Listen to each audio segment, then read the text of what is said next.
Hey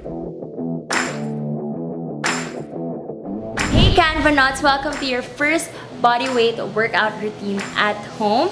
My name is Carla and I'll be guiding you throughout the workout. Feel free to take a breather if you need to and to modify whenever you feel like it.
Hey guys, hope you like the workout. Remember, it's 40 seconds of work and 20 seconds of rest for 3 rounds. Pace yourself and hydrate whenever you want. Tag me, Carla Piscoso and Holift PH.